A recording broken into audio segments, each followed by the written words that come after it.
Good morning. How are you all doing? Sarah here. I guess you're all very much aware of the energies that we're going through at the moment. I keep going on about it, and everybody else seems to be talking about it as well, because it's a huge change as we move into the age of Aquarius, if you like. Leaving all the stuff behind that we've carried through the last, goodness knows how long. Well, certainly the last year we've been carrying some heavy stuff, which is now coming up for alchemization, if you like, into healing, and allowing it all to go away, making space. I mean, to bring in this coming year, the year of the fire horse. And we're coming up to Imbolc, which happens on the 1st of February, so not this weekend, next weekend. And it's a good time to really celebrate these new beginnings. It's associated with fire, which obviously activates the creative process, and it's really big medicine. So it's a good time to just acknowledge, even if you didn't want to do ceremony of any kind. It's really good time to just acknowledge nature, its expansion, and the promise of new things. It's reminding us to find our own rhythm, really, to connect with nature and find our own rhythm into the flow. So I will be making a medicine doll, as I think I said last time I was on, but I just thought today I'd show you the kind of process that I go through, and that I'm preparing some medicine doll bundles, which will be up for sale, I guess, in a couple of weeks' time, when I finish painting all the faces and making the little pouches and just getting everything ready and organised. So I've got a nice bag here of different fabrics, lots of laces, and got some silks and linens, some vintage fabrics with little motifs on.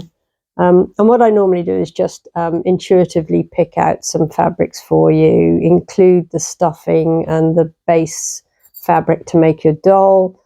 I'll include a template, so you can cut it out and then use the I'm going to need to hand the fabric, this fabric to make a doll, and you'll end up with something like this. And I include a clay face, which kind of brings them to life. You don't have to use it. You can make your own, or you can sew straight onto the fabric.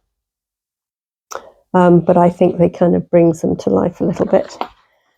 I include some herbs, some sacred herbs, so mugwort, which I've put away now, so I've got it in front of me. So dried herbs that you can make into a little pouch to sew onto your doll as well, which is really nice. A little bit of wool for hair. And so, because this is the time of the pagan festival of the Brigitte, the goddess of spring, I've put together I just randomly picked out, actually, just to show you some different fabrics that I might use. And I might, something like this, cut out the motif and sew it on up her dress, or I might use a bit of lace to whatever. I mean, it's, very much up to you. And the pagan story of Bridget is very much a Celtic goddess who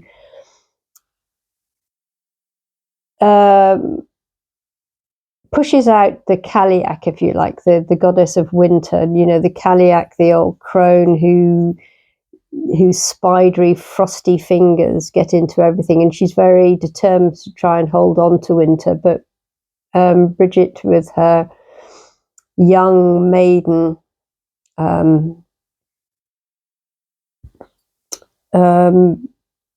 expectant pregnancy, it's associated with the lambing season, manages to hold on to that birthing, that new ideas, those seeds that have been growing, lying dormant for a long time, and she pushes forth the spring. And every year I notice that when the birds are starting to sing more. Yesterday the robin sings all the time, but yesterday there was a thrush singing, and it was beautiful. And it always occurs to me that the birds call in the spring. I feel that they're calling to the trees and calling to the seeds and calling to the snowdrops, that it's time now to burst forth. And it's just a really lovely thought that the birds are the first instigators of spring, and they're calling to Bridget. So if you wanted to know more about the old stories about the pagan goddess of Bridget, and also Saint Bridget, who's an early Christian saint, has a real association with the birth of Jesus, actually. And there's a guy on YouTube called Story Crow, who tells these old stories, and he does it in a really beautiful way. He's such a talented storyteller that it's well worth going and listening to him to hear the different aspects of this cross-quarter celebration, if you like. So I thought I'd just show you how I would go about making a medicine doll. And it's very much intuitive. You don't have to kind of think too carefully about how you're going to make her or what the end product is going to end up like. But it's really big medicine, and it's big medicine for this time. To be aware that everything is changing, that we are birthing a new earth, that we are birthing a new way of being, that our daily lives may be birthing a new way of being as well. So it's a nice way to do that. So I'll leave it at that for now, and hope you all have a really nice weekend. See you on the other side. Ciao for now.